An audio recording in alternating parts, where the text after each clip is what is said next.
기독교인들은 성경을 가까이 해야 합니다. 단순하게 읽고 성경의 지식을 늘리는 것보다는 그 안에 내용이 그대로 이 이론 속에 있던 말씀이, 글자 속에 있는 말씀이 꿈틀꿈틀되어 우리 속에 경험되어야 합니다. 부뚜막에 소금도 넣어야 짜고요, 차려진 음식도 먹어야 영양분이 되고 유익이 되는 것처럼 하나님의 말씀이 내 영혼에 깨달아졌을 때, 내 영혼이 깨달아졌을 때 그 말씀은 나의 영의 양식이 되어 나의 삶에 구체적으로 역사를 합니다. 이거를 한 번이라도 경험해 본 사람은 무슨 말인지 알아요. 그러나 말씀은 말씀이고 삶은 삶이고, 말씀이 한 번도 자신의 삶을 이끌어 본 적이 없는 사람은 이것은 교리에 불과합니다. 오늘 여러분들 다시 한번, 하나님의 말씀은 살았고 운동력이 있습니다. 하나님의 말씀은 살아있는 창조의 말씀이요, 내 무디어진 영혼을 살리는 영생의 말씀이요, 영생의 명령입니다. 무너진 어떤 영역이 있다면 하나님의 말씀이 내 영혼의 귀에 들려지는 순간에 놀라운 역사를 나타내게 될 줄 믿습니다. 마틴 루터 종교개혁이요, 1200년 동안의 철의 장막과 같이 권력을 결탁하여 넘을 수 없는 권력과 부가 있어 누구도 건드릴 수 없었습니다. 그러나 오직 의인은 믿음으로 말미암아 살리라는 그 말씀이 마틴 루터의 영혼 속에 들어갔고, 그 말씀은 살아서 역사하여 1200년 동안의 그 종교 권력을 깨뜨리고 오늘 이 시간 개신교회가 탄생하게 되는 놀라운 역사가 있게 된 것입니다.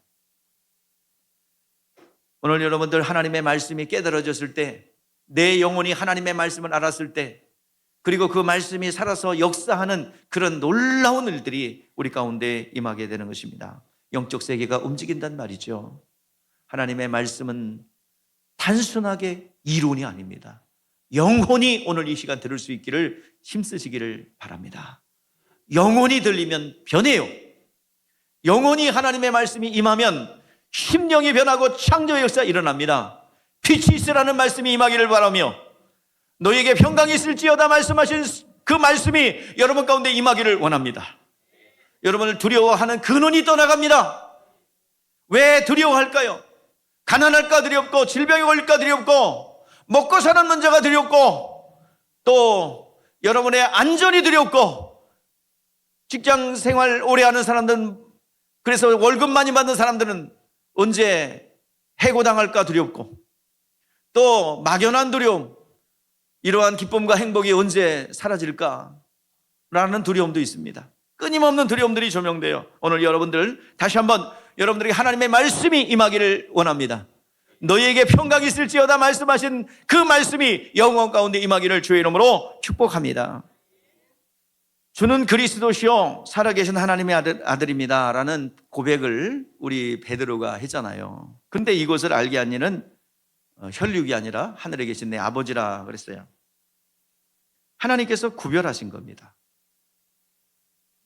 오늘 우리가 세상 가운데 육에 속한 사람과 세상 가운데 육신의 삶과 더불어져서 막 살아가요.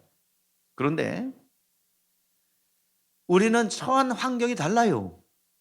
우리는 같이 더불어 살고 있지만 영혼과 육체가 구별되는 것처럼 육체는 세상 사람들과 섞여져 있지만은 우리는 해 아래에서 그래서 살아갑니다. 그렇지만 육체의 문제는 어쩔 수 없이 그들과 더불어서 엉켜서 살아가고 또 서로 관계를 맺으며 살아갑니다. 그러나 영혼은 이 세상에 있질 않아요. 영혼은 어디에 속해 있을까요? 우리의 영혼은, 우리의 시민권은 어디에 등록되어 있어요? 예, 우리의 삶 자체는, 육신의 삶은 이곳에서 더불어져 살아가고 있지만 우리의 영혼은, 우리의 시민권은 저 하늘에 있습니다. 그렇기 때문에 은혜 아래 있는 자들이에요. 자, 그래서 하늘로부터 오는 위로와 하나님의 지혜와 능력을 통해서 우리가 살아가는 것입니다. 과거에는 육신의 삶이 나를 이끌어갔어요. 그리고 영혼을 막 끌어갔어요. 그러나 이제는 영혼이 나의 삶을 끌어가는 겁니다. 이게 지금 달라진 우리들의 삶이에요. 그래서 내 영혼이 건강해야 됩니다. 내 영혼이 하나님의 말씀으로 채워져야 합니다. 그것이 우리가 신앙생활하는 이유입니다. 오늘 여러분들에게 다시 한번 먼저 시작점, 육체 안에서 먹고 자고 입고 그리고 돈 벌고 그리고 시집가고 장가가고 그리고 돈 벌고 집 사고 차도 사고 또 뭐해요? 여러분들 뭐 하고 있어요 지금? 저는 관심이 그런 게 없기 때문에. 자, 그리고 또 뭐 하죠? 돈 벌어 갖고 집도 샀어, 차도 샀어. 그리고 또 못 샀어요. 또 뭐 하죠? 아, 이제 알았다. 죽으는구나. 죽으러 가는구나. 그죠? 여러분, 근본적으로 지금 어디를 향해서 달려가고 있어요? 아, 죽으러 가는구나. 그러면 죽음 이후에 끝일까요? 죽음 이후에 지금 어떻게 준비하느냐, 여기에 따라 달라지는 것입니다. 이제부터는 육체가 전부인 줄 알았던 내가 좀 깨닫기를 바랍니다. 죽어서 깨달으면 늦어요. 죽으면 끝이 아니에요. 오늘 이 자리에 나와 계신 분이 또 그 말 하라고 나와 계시네요. 3개월 동안 죽었다 살아나신 분 계신데요. 뭐 전할 수 없으니까 한번 손 좀 한번 들어봐요. 손 좀 한번 들어봐요. 괜찮아, 안 시킬게. 손만 들어. 예. 저분이 뭔 전할 수 없으니까 예수는 예자도 몰랐어요. 오토바이 사고로 3년 동안 3개월 동안 식물인간으로 움직이지도 못했어요. 근데 영원한 세계에 가보니까 이게 성경대로야. 그래서 친구들에게 얘기를 했어요. 죽으면 끝이 아니다. 너는 정신이 없구나. 근데 저분은 뭐 할 말이 없으니까 너도 뒤져봐, 이 새끼. 친구들한테. 그러면 알아. 예. 영적 세계를 똑똑히 보고 왔고, 누가 말하는 것에 그냥 영혼이 쭉 끌려가고 빨려가는 것을 보게 됩니다. 이리 오라면 쭉 빨려가고. 이게 영적 세계예요. 죽으면 끝이 아니에요. 영원한 세계가 있어요. 이제 예수님의 천사장의 나팔 소리와 함께 우리의 영혼이 부활체를 입는 날이 분명히 옵니다. 이거 신령한 몸이라고 해요. 오늘 시간 그 날을 준비하기를 주의 이름으로 축복합니다. 내 영혼이 하나님의 말씀으로 채워넣기를 주의 이름으로 축복합니다. 내 영혼이 온팡 육신의 삶에서 범죄했던 모든 것들을 내 영혼이 책임지는 날이 와요. 그것을 계수하는 날이 와요. 오늘 이 시간 그 날을 우리는 준비해야 될 줄 믿습니다.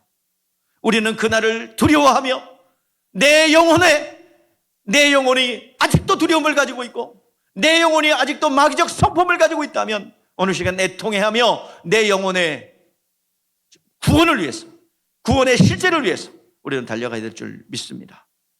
오늘 본문 말씀에 명절 곧 큰 날이라고 했습니다. 이 날은 절기의 끝이라 할 수 있어요. 우리 한번 읽어보시죠. 시작. 명절 끝날 곧 큰 날에 예수께서 서서 외쳐 이르시되 누구든지 목마르거든 내게로 와서 마시라 그랬어요. 명절 끝날 곧 큰 날이라 그랬어요. 이 날은 절기의 끝으로서 7 절기 중에서 초막절이라는 절기입니다. 초막절. 예수님께서 십자가에 못 박히기 전 여러분들 8개원절 얘기해요. 그러니까 이게 사이클이 돌아가는데요. 3월 14일부터 7월 달까지가 한 사이클, 6개월 동안, 약 6개월 동안에 한 사이클의 그 절기들이 진행이 돼요. 그리고 절기가 끝나면 약 8개월 동안에 다시 6월절로 돌아가는 거예요. 우리 한번 볼까요? 7절기 성경에 곳곳마다 나오고 있는데 6월절, 무교절, 천이삭절기, 맥추절. 자, 맥추절 같은 단어예요. 저게 막 같은 용어로 성경에 쓰고 있어요. 자, 그리고 7월 1일 나팔절. 그 다음에 촉제일, 초막절, 수장절 또 장막절이라고 해요. 같이 번갈아 가면서 쓰는 거예요. 주보에 이렇게 기재되어 있죠? 기재되어 있으니까 뭐 사진 찍고 그럴 필요는 없어요. 자, 이 6월절 절기로 이 절기가 시작됩니다. 6월절 절기는 7개의 절기인데요. 7개의 절기의 끝이 바로 초막절 또는 장막절, 수장절입니다.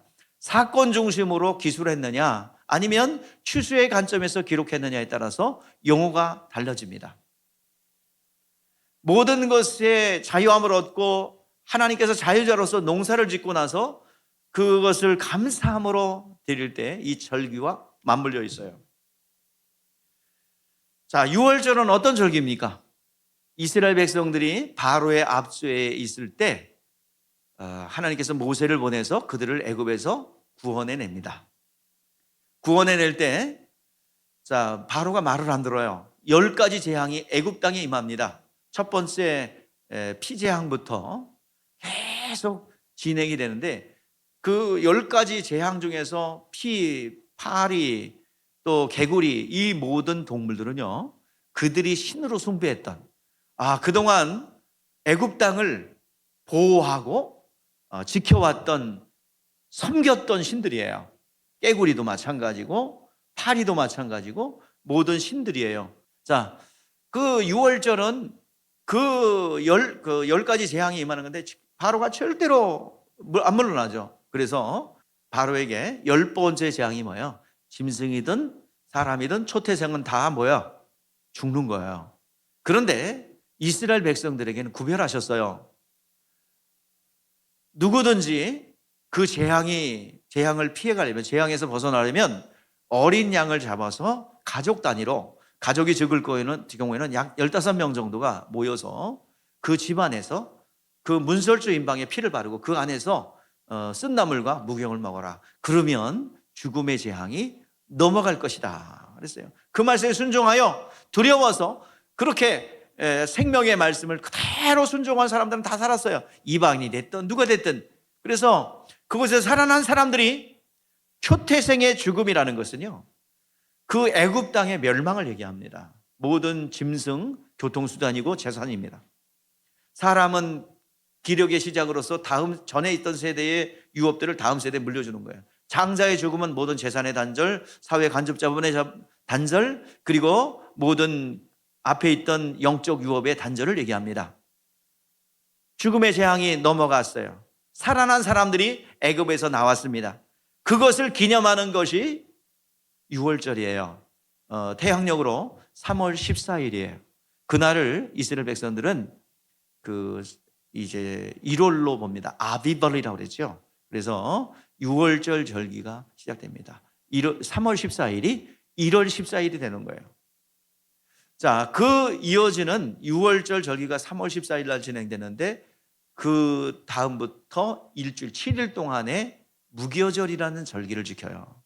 이 무교절이라는 절기는 7일 동안 계속되는데 무교병과 쓴나물을 먹으며, 쓴나물을 먹는 이유는 과거에 그렇게 애굽에 있을 때 너희를 잊지 마라. 너희들의 그 포로로 있을 때 그때 너무너무 쓰지 않았느냐. 이 나물처럼 여기서 쓰다는 것은 혀가 갈라질 정도로 쓴 겁니다.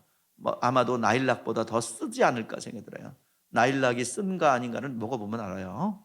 여러분들 나일락이 쓴가? 그러면 나일락이라고 생각하는 거 밉사귀를 한번 씹어보세요. 하루 종일 나를 원망할 겁니다.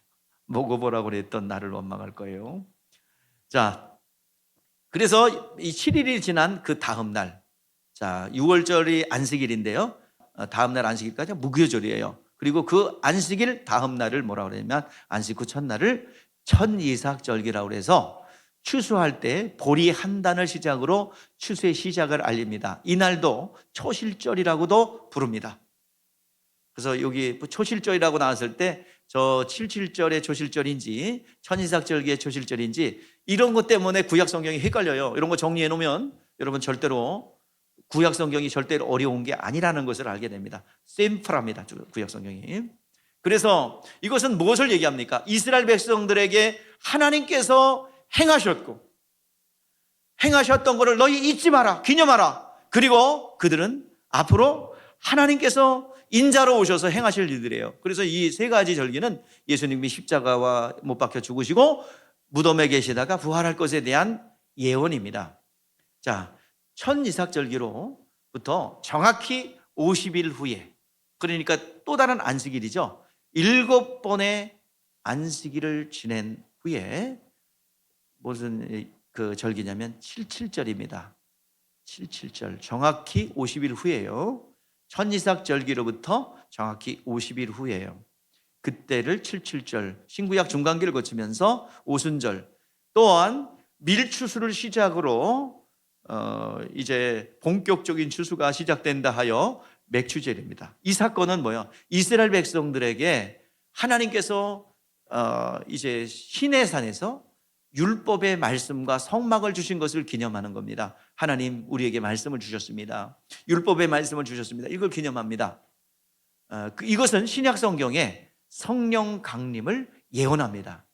이때부터 성령 강림 이후로부터 영적인 대추수가 일어나서 하루에 3,000명, 5,000명이 회개하는 역사가 일어났던 것에 대한 예언입니다. 그리고 가을절기로 들어가는데 7월 1일 날 나팔절이라고 합니다. 나팔절은 나팔을 올려 길게 불어요.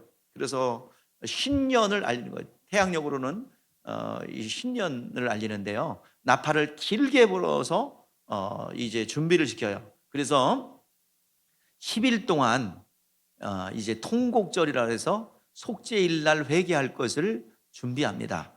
회개를 하면서 기다려요. 그 성막 앞에서 기다립니다. 자, 그때 2마리 양을 준비합니다. 한 마리 양은 그 속죄 양이고 한 마리 양은 아사델의 염소예요. 이제 속죄일 날 1년 동안에 안식일마다 또 상번제로 매일 자신의 죄를 비둘기로 양으로 드렸던 것을 이제 제사장이 이제 증인을 삼아서 이 사람 용서받은 사람입니다 했던 증인들이에요. 그러면 대제사장이 이것을 1년치 거를 몽탕 가지고 들어가서 속죄 양을 잡아서 이것을 다 정결하게 해요. 지성소에서 피를 7번 뿌릴 때 하나님이 진노를 거두어요. 자, 이제 하나님께서 용서했다, 모든 죄를 진노를 거두었다라는 것을 밖에 있는 이스라엘 백성들에게 알려야 되잖아요. 이 속죄일 날 그 일이 일어나는 거야. 그래서 밖에 있는 아사델의 염소에게 속죄받았던 사실을 받아가지고 나와서 대제사장이 이 속죄 양에게 안수합니다. 그러면 안수하면 백성들이 그때 죄를 고백해요. 그러면 그 양에게, 아사델의 염소에게 그 죄가 다 전가되죠. 그리고 그들이 보는 앞에서 이제 무인지경으로 양을, 아사델의 염소를 끌고 가요. 눈을 보는 앞에서 내 죄가 옮겨갔구나, 이것을 이제 대속죄일 날 자유를 누려요. 자, 그러면 7월 10일 날 이것이 진행됐고요. 이제 7월 10일 진행되는데 7월 15일부터 이제 뭐냐면 수장절, 장막절, 초막절이라고 합니다. 이스라엘 백성들이 광야의 여정 가운데 그냥 어디서 텐트에서 지내죠. 얼기설기 지어놓은 텐트에서 지내잖아요. 장막에서 지냈어요. 뭐 지금처럼 여러분들 아웃도어처럼 쫙 피면 쫙 나오는 이런 게 아니라 대충 얼기설기 해가지고 이게 풀 덮고 그리고 잤던. 그럼에도 불구하고 그들의 그 숫자는 더 증가되었고, 그리고 60만이 죽었지만 60만이 또 태어나는. 그래서 하나님께서 만나와 메추라기로 먹이셨고 반석에 물이 터져게 했던, 그래서 그들을 지키시고 보호했던 것을 기념하는 절기입니다. 이것은 예수님의 재림을 얘기합니다. 예수님의 재림을 이제 얘기하는데 이것은 아직 이루어지지 않았죠.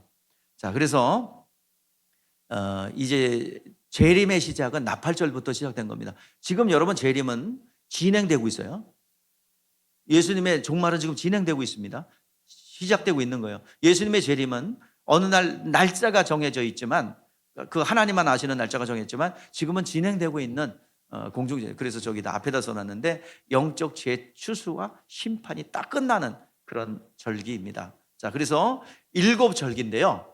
자, 여기서 우리가 이제 초막절을 마지막 명절 끝날이라고 그랬어요. 마지막 절기를 마무리합니다. 자, 그리고 자, 레위기에 보니까 레위기에 보면은 모든 것을 이제 끝내고 첫째 날과 제8일에 성회로 지키라. 거룩하게 지키라 그랬어요.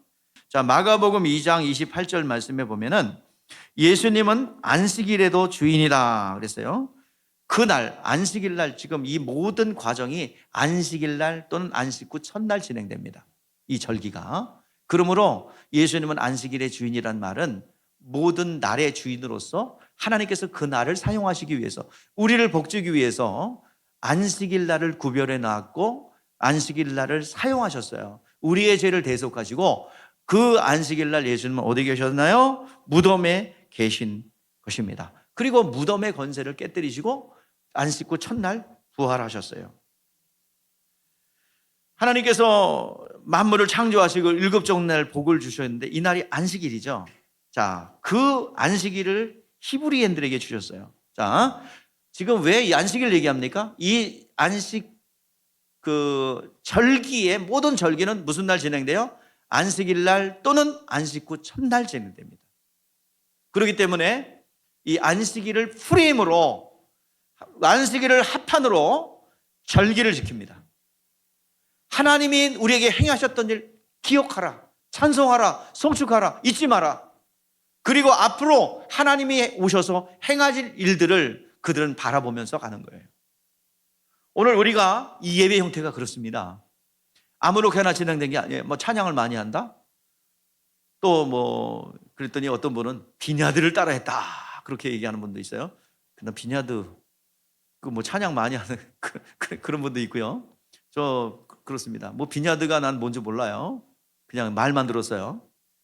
근데 찬양을 많이 하면 지금 비냐드? 예? 아니에요. 여기 구약 성경을 근거로 합니다. 예배는 프로스큐네오예요. 하나님이 행하셨던 일을 잊으면 안 돼요. 하나님을 우리를 구속하기 위해서 십자가에 피 흘려 죽으시고 부활하시고 그리고 성령을 보내주셨고 우리가 증인이 돼야 되는 것이 풀 가스펠로서 이 복음임이에요. 내 영혼이 구원받은 거예요. 이거 잊으면 안 돼요. 그리고 앞으로 예수님 다시 오실 거잖아요. 이것도 우리는 기억해야 합니다. 예배 형태가 그렇게 짜여졌어요. 하나님이 행하셨던 일을 기념하고 예수 영접하고 그리고 앞으로 다시 오실 예수님을 우리가 기다리는 그런 일들로 우리가 기념하고 예배하는, 송축하는 일로 이렇게 짜여져 있는 것입니다.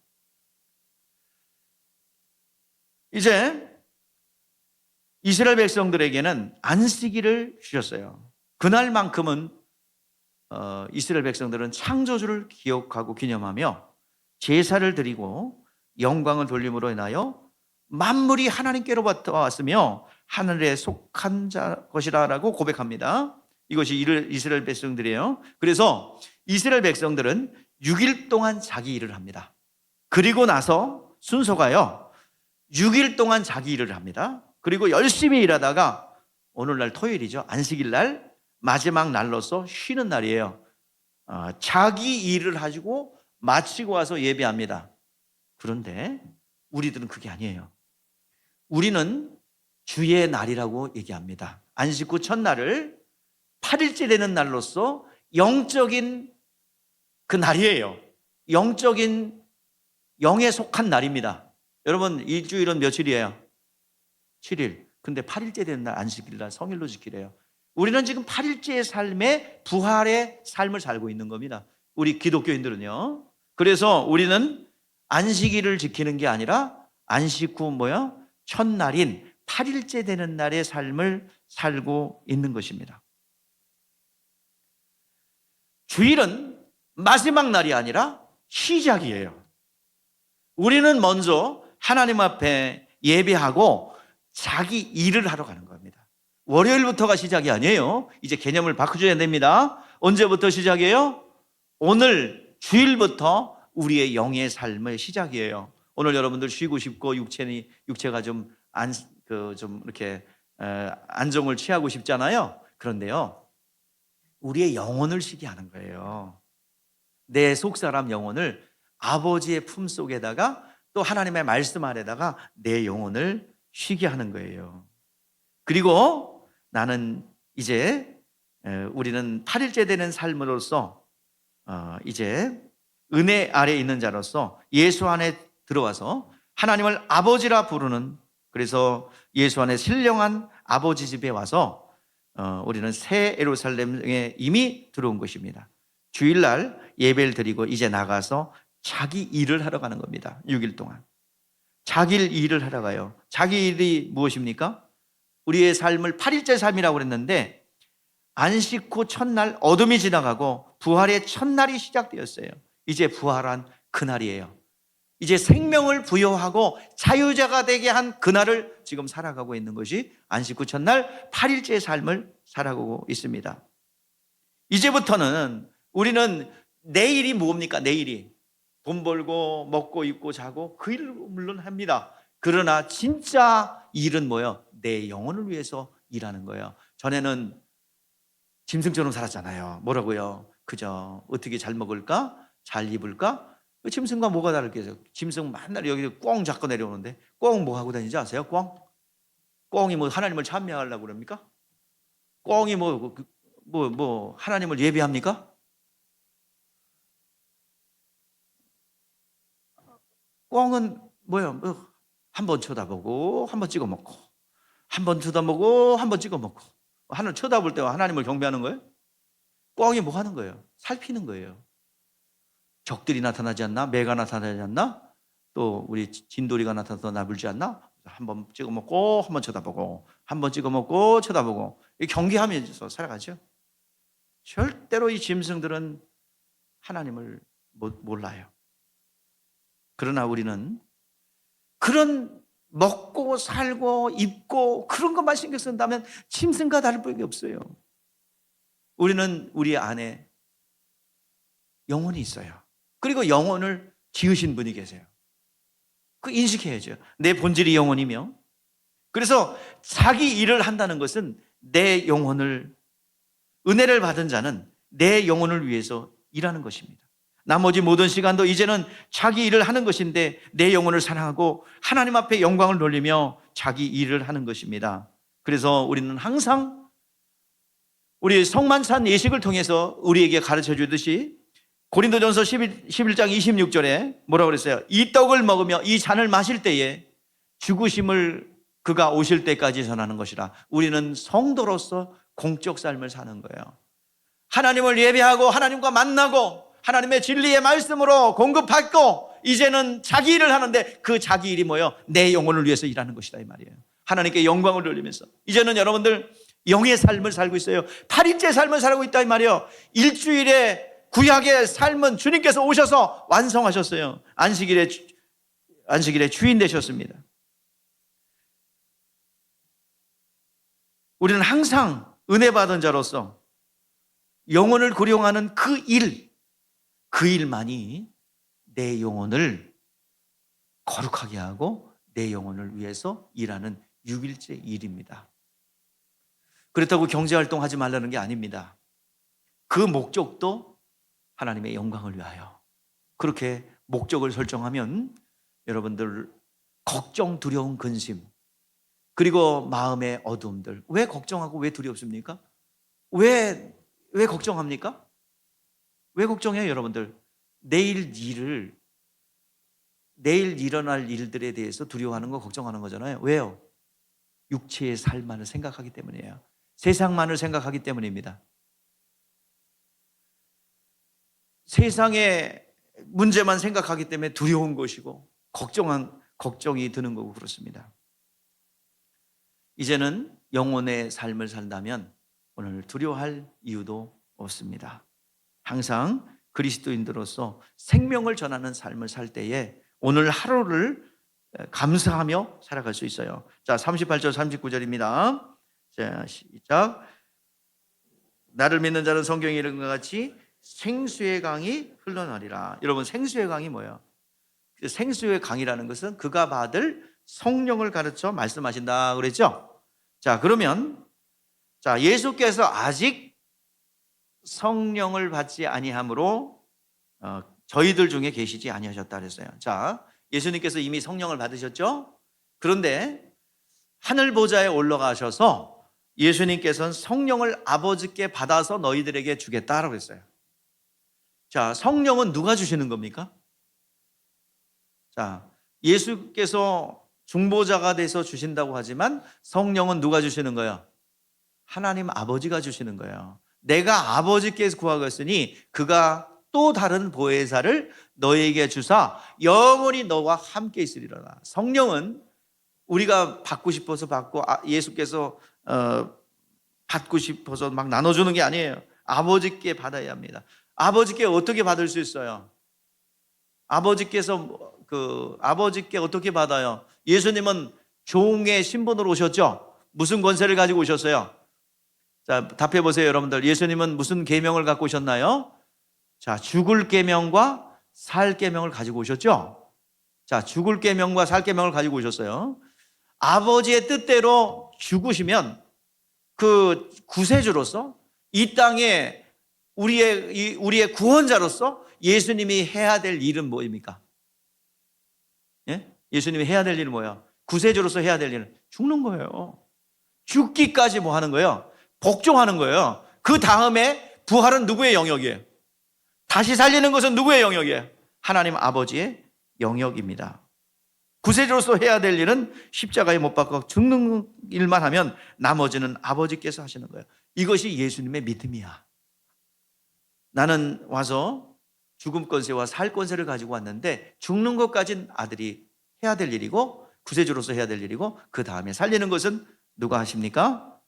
자, 아버지께서 하세요. 자, 그리고 예수님께서 이제 부활하셨어요. 모든 걸 다 이루셨어요. 자, 성령이 임했다는 것은 뭐예요? 예수께서 어디에 들어갔다는 거야? 하늘 보좌에 들어갔다는 얘기예요. 오늘 38절에서 그거 말하고 있죠.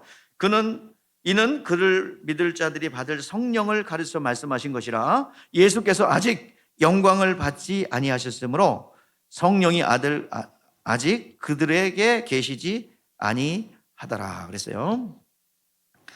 자, 우리 예수께서 하늘 보좌에 들어가 아들에게 후사로 삼고 만들어 놓은 하늘 보좌에 들어간 증거가 우리 가운데 성령이 임한 것입니다.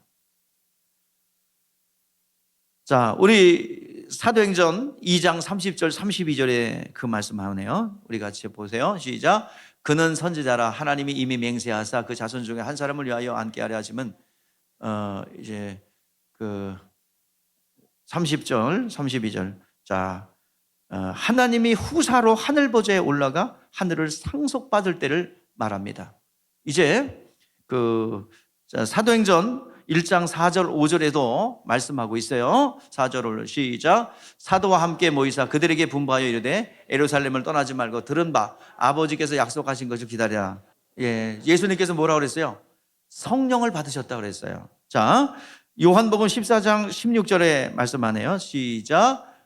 내가 아버지께 구하였으니 또 다른 보혜사를 너에게 영원토록 너와 함께 있으리라. 자, 사도행전 2장 33절이네요. 시작. 하나님의 오른손으로 예수를 높이심에 그가 약속하신 성령을 아버지께 받아서 너희가 보고 듣는 이것을 부어주리라. 누구에게 받아서요?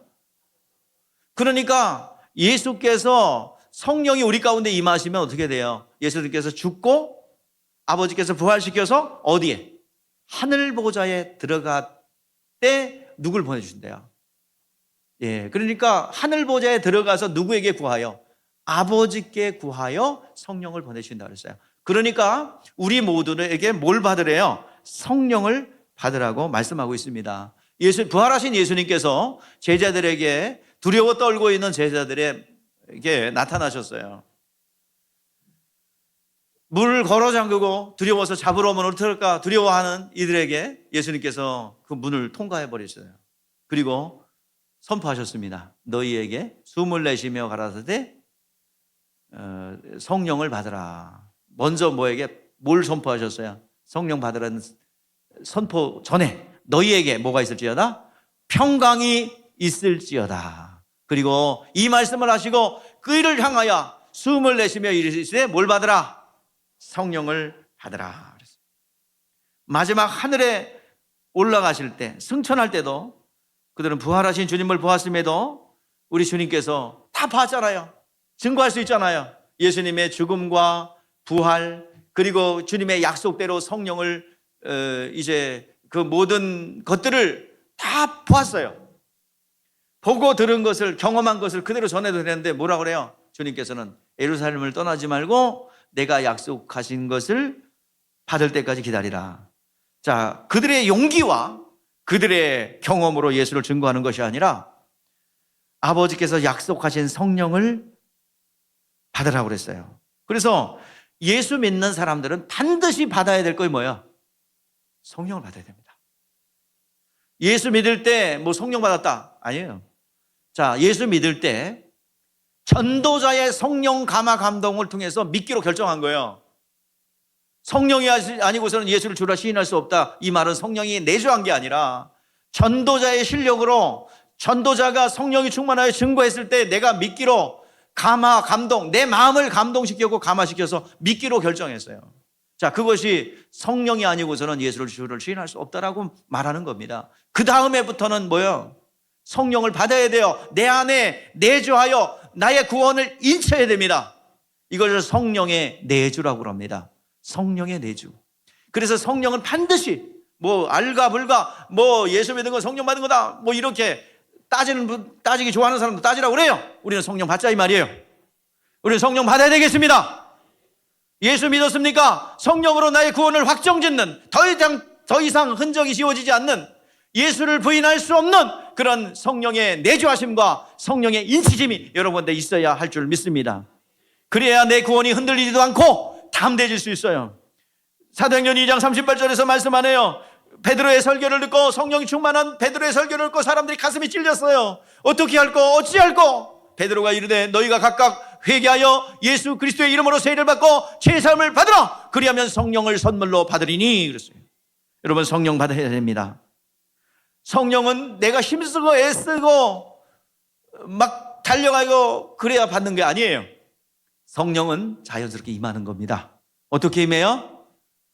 십자가와 부활을 통과하고 그리고 하나님의 일을 하겠다고 결정하는 순간에 여러분 회개하여 이 과정을 겪으면 성령께서 주님의 일을 하겠다고 결정하는 모든 이들에게 주님의 일을 할 수 있도록 내 영혼이 상급을 쌓을 수 있도록 성령을 부어주십니다. 성령이 우리를 도와주실 줄 믿습니다. 자, 그래서 여기서 생수의 강이 뭔가? 자, 생수의 강은 성령을 말하는데, 자, 40절 말씀을 보세요. 40절 이렇게 생수의 강, 성령을 받으라 그러는 말을 듣고 40절 시작. 이 말을 들은 무리 중에서 어떤 사람은 이 사람을 참으로 그 선지자라 하며 어떤 사람은 그리스도로 하며 어떤 이들은 그리스도가 어찌 갈릴리에서 나오겠느냐. 자, 지금 예수님의 말씀을 듣고요 막 왈가불부합니다. 이 말씀을 들은 무리가 뭐예요? 무슨 말씀을 들었어요? 자, 예수님께서 그 앞의 내용이에요. 나를 믿는 그 배에서 생수의 강이 흘러날 것이다 라고 했어요. 예수님의 가르침은 뭐예요? 받을 성령, 생수의 강이 흘러넘치리라. 성령을 받을 것을 말씀하고 있는 거죠. 그것을 듣고 여태까지 듣도 보도 못한 메시지를 들어요. 그러면서 그는 그 선지자라 했어요. 자, 그 선지자가 누구예요? 여기 지금 지시대명사가 있죠. 그 선지자가 누굽니까? 메시아가 오기 전에 누가 온대요? 엘리야가 온다라고 그들은 알고 있어요. 그러니까 누구를 기다려요? 메시아를 기다리는 것만큼 그 선지자를 기다립니다. 그 선지자. 그런데 그 선지자라고 누구야?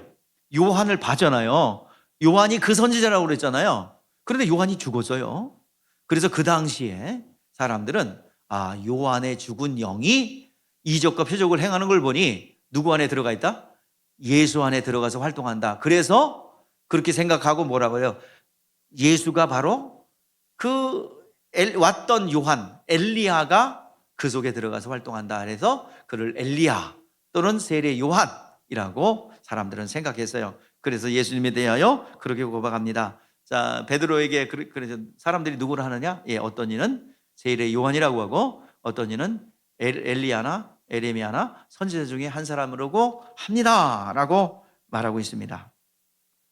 자, 어떤 이는 엘리야가 예수 안에 들어가 활동한다고 하는 사람도 있고, 또 어떤 이는 그리스도라고 하는 것입니다. 아이고 이거 복잡하다. 나는 이게 복잡해서 잘 모르겠다. 이게 말씀대로 할 거야, 말씀대로. 자, 근데 말씀대로 하니까 그리스도, 이적을 나타내는 걸 보니까 그리스도이긴 하는 것 같은데, 어디 출신이에요?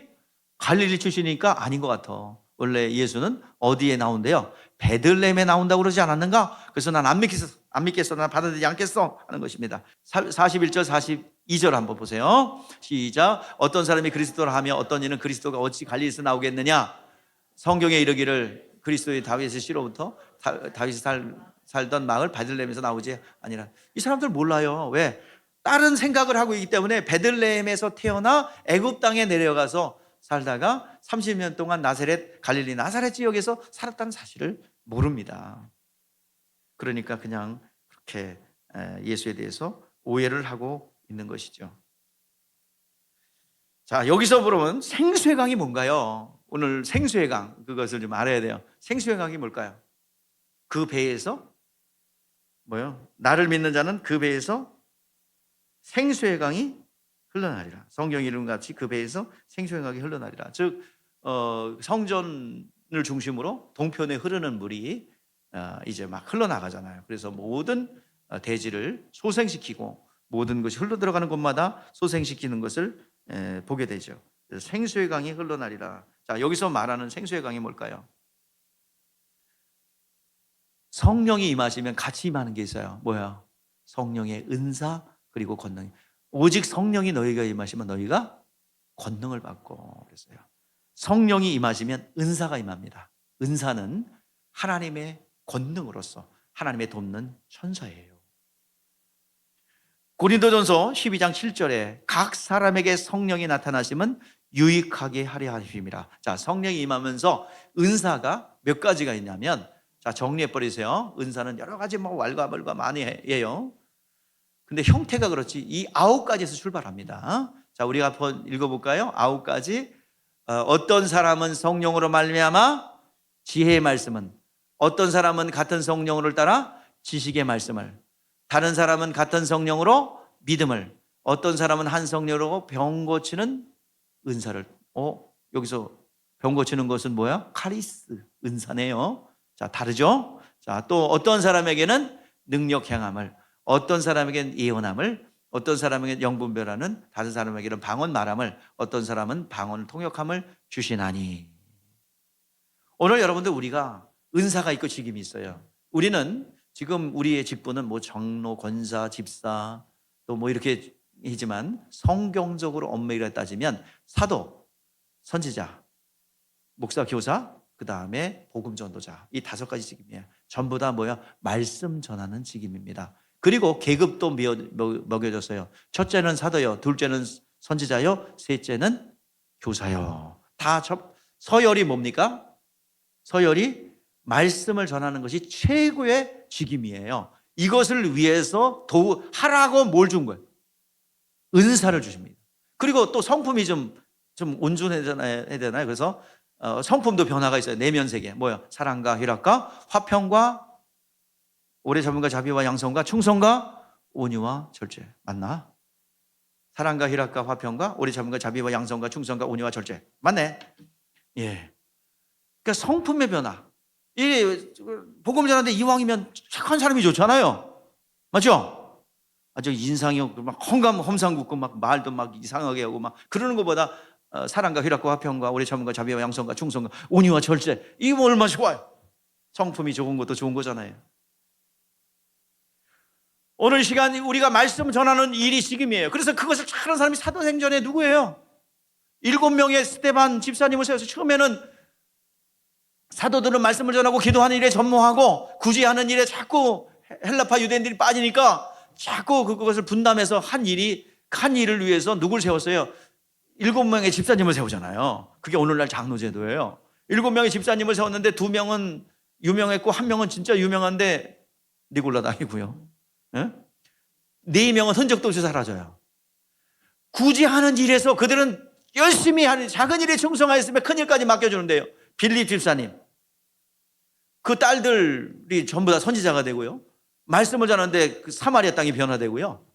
얼마나, 그리고 이디오피아 간대가 내시에게 복음을 전하여 이디오피아 땅에 지금도 복음 전하는 자가 기독교 마을이 있지 않습니까? 빌립 집사님 복음을 전하다가, 스테반 집사님은 복음을 전하다가 돌에 맞아 죽었지만 누구를 회심시켜요? 신약 성경의 중심이 되는 사도 바울을 회심시키지 않습니까? 말씀으로 한 거예요. 4명은 그대로 가만히 있었고요. 성장한 겁니다. 여러분들, 말씀 전하는 일로 여러분의 직임을 확장시키길 바랍니다. 이것을 위해서 방언 은사를 주셨고요. 이것을 위하여 영분별을 주셨고요. 이것을 위해서 지식의 말씀과 지혜의 말씀을 주셨습니다. 방언을 매일같이 해야 됩니다. 그래서 내 영혼에 우리가 모르는, 마음의 기도로 모르는 영의 간구를 우리가 해야 됩니다. 그래서 방언을 무슨 수준 낮은 거라고 그렇게 아무것도 모르는 영적 영맹들이 뭐 설교한다고 앉아가지고 그냥 학위 PhD 이거 받아가지고 와가지고 영적으로 모르는 사람들이 한국교회에 무슨 책을 쓰고 뭐 이상한 유튜브 하고, 아이고 답답해요. 영적으로 맹해가지고 자기 능력 없음을 창피하게 생각해야지. 무슨 사도시대는 끝났다고요? 뭐 이적과 표적은 아직도 안 일어난다고요? 지금은 안 일어난다고요? 능력 없음을 회개해야지. 이상한 신앙 만들어서 자기의 능력을 가리려고 하는 그런 설교 들으면 여러분 도망오세요. 듣지도 말아요. 이상한 설교들.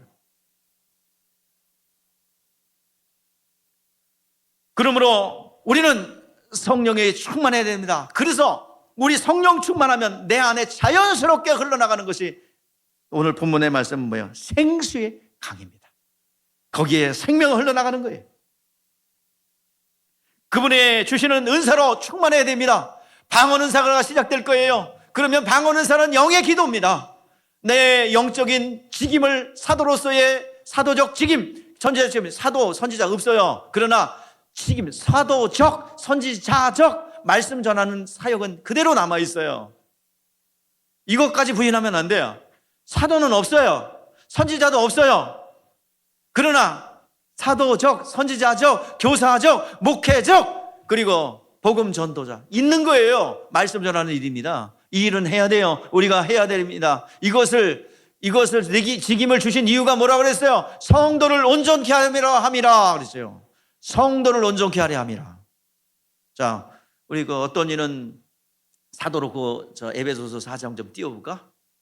네. 자, 계속 12절까지 띄워봐요. 시작. 그가 어떤 사람에게는 사도로, 어떤 사람은 선지자로, 어떤 사람은 복음 전도자로, 어떤 사람은 교사와 목사와 교사로 삼았으니, 자, 이거 왜 삼았대요? 12절.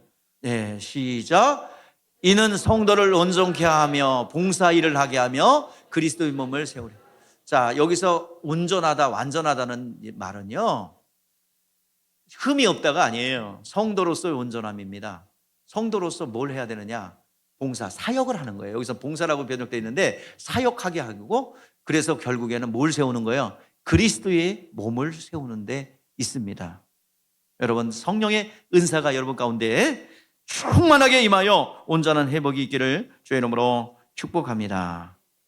그래야 여러분들 이 어려운 세상 속에서 내 믿음을 지킬 수 있어요. 성령이 충만하고 성령의 생수가 나를 통해서 흘러나가야 여러분들 담대하게 도전과 협박이 와도 능히 극복할 수가 있습니다. 베드로와 요한이 담대히 복음을 전했습니다. 병이 낫고 이적과 표적을 경험한 사람들이 자꾸 복음을 전파하니까 위기의식을 느낀 유대교 지도자들이 그들을 협박합니다. 예수의 이름으로 말하지도 말고 가르치지도 말라 협박하여 내놓습니다. 그러나 그 협박은 그들에게 협박이 되지 않아요. 뭐라고 얘기합니까? 베드로와 요한이 대답하여 이르되 하나님 앞에서 너희 말을 듣는 것이 하나님의 말씀을 듣는 것보다 옳은 것 판단하라. 우리는 보고 들은 것을 말하지 아니할 수 없다. 성령이 충만하니 어떤 위협과 협박이 와도 흔들리지 않아요. 어떤 유혹이 와도 흔들리지 않는 것입니다. 사도 바울은 역시 마찬가지입니다. 예루살렘에 올라가면 성령이 가르쳐 주세요. 너 예루살렘에 올라가면 핍박을 당하고 많은 고난을 당할 건데 그렇게 가르쳐 줍니다. 그랬더니 사도 바울은 아이고 고난당하니까 내가 안 가야지가 아니라 뭐라고 고백합니까? 자, 우리 사도행전 20장 24절이네요. 시작. 나애가 달려갈 길과 주 예수께 받은 사명 곧 하나님의 은혜의 복음을 증언하는 일에 마치려 하면은 나의 생명조차도 조금도 귀한 것으로 여기지 아니하노라. 너 어려움 당할 거니까 가지 마가 아니라 어려움 당할 걸 알아도 가는 거예요. 알아도 그 길을 가는 거예요. 자, 우리가 미쳤어도 고린도후서 4장 13절에 우리가 미쳤어도 하나님을 위한 것이요 정신이 온전하여도 너희를 위한 것이라 할 정도로 담대했습니다. 우리는 갈라디아서 1장 10절에 우리는 사람의 기쁨을 구하는 자가 아니라 하나님을 기쁘시게 하는 자라고 했습니다. 내가 오랫동안 기도했던 말씀이에요. 나에게 주셨던 말씀이었습니다. 이것이 기반이 되어서 오늘 이 시간 하나님 앞에 서 있는 근거가 됩니다. 저는 본들 한 10년 기도했대. 이거 붙잡고 하나님 내가 사람을, 그래서 여러분들 눈치 안 보잖아요. 그죠? 눈치 안 보니까 좋아 나빠. 좋다는 사람도 있고 살짝 나쁘다는 사람도 있는데 살짝 좋다는 사람도 많아. 하나님의 말씀대로 어김없이 거침없이 말하는 겁니다. 저랑 친하고 이런 거 관계없어요. 저한테 뭐 잘해주고 이런 거 관계없어요. 저는 정도로만 갑니다. 그러니까 정도로만 가기 때문에 인간적으로 섭섭하다고 생각하지 마세요. 여러분 사는 길입니다. 여러분 등글게 잘해주는 분들 많이 있어요. 그쪽으로 가시면 등글게 잘해줍니다. 슥슥슥 긁어주고 여기도 긁어주고 저기도 긁어주고 립 서비스 참 잘하죠. 자, 전 태생적으로 그렇게 그냥 아예 10년을 기도했기 때문에 하나님께서 못하게 해놨어요. 자, 바울이 가진 담력 또한 환경 속에서 당당한 담력은 어떤 용기와 만역에서 나온 게 아니에요. 바로 성령에서 나왔어요. 성령이 아니고서는 그런 담력이 나오지 않습니다. 자, 제자들이 그렇지 않습니까? 제자들이요 힘이 없이 끌려가는 예수를 보면서 다 도망가 버렸어요. 그렇게 호언장담하면서 죽는 데까지 내가 가겠습니다 그랬던 베드로의 호언장담, 모든 사람이 버릴지라도 나는 주님을 버리지 않겠습니다라고 했던 그것이 뭐 립서비스겠어요? 그때 당시 진심이에요. 근데 예수님은 알아요. 이걸 못 인간은 연약해서 이걸 못 지킨다는 걸. 그래서 새벽닭이 울기 전에 네가 나를 3번 부인할 거야. 예수님은 베드로가 못돼서가 아니라 인간들을 알기 때문에 그렇다 이 말이야. 사람의 연약함, 질거릇처럼 연약함, 그런 모습을 알기 때문에 죽는 데까지 따라가겠다는 그런 모습은 어디 가고 문을 걸어잠그고 또 덜덜 떨면서 있어요. 바로 그러나 그들이 성령이 임하니 담대했습니다. 어떤 유혹과 협박이 와도 이길 수 있어요. 우리가 보고 들은 건 말하지 않을 수 없어. 어떤 유혹이 와도 이길 수 있어요. 왜 사람들이 유혹에 넘어지는지 아세요? 신앙의 완주를 못하고 목회자가 또 장로가 권사가 믿음에 완주를 하지 못하고 넘어지는지 아십니까? 왜 그렇게? 성령 충만하지 않기 때문입니다. 성령 충만하여 내가 나를 지켜줘야 되고 담대해야 되고 당당해야 합니다. 성령 충만하여 비굴하지 않고 당당하게 하나님 말씀 붙잡고 나아갈 수 있는 그런 여러분들 되시기를 주의 이름으로 축복합니다. 스가랴 4장 6절 7절에서 말씀하고 있습니다. 힘으로 되지 않고 이는 힘으로 되지 아니하고 오직 나의 영으로 되느니라. 큰 산아 수르바벨 앞에서 평지가 되리라. 어떤 문제가 당면하다 할지라도 하나님의 거룩한 영이 나를 덮으면 오늘 담대하게 능히 감당하게 될 줄 믿습니다. 내 안에 성령 충만하여 하나님의 여기 생수의 강이 나를 통해서 흘러내려갈 때 수많은 영혼들이 내 자신을 유지하고 있으면 강물은 흘러갑니다. 강물은 흘러가요. 내 영혼이 에덴이 되어서 하나님의 풍요와 은혜와 능력들이 주변 이웃에게 가족에게 흘러들어가 마침내 생명을 공급하는 선한 도구가 되게 할 줄 믿습니다. 생수의 강이 풍성하게 넘치며 그래서 영혼들을 구령하는 그 일을 감당하는 여러분 되시기를 주의 이름으로 축복합니다. 기도하겠습니다.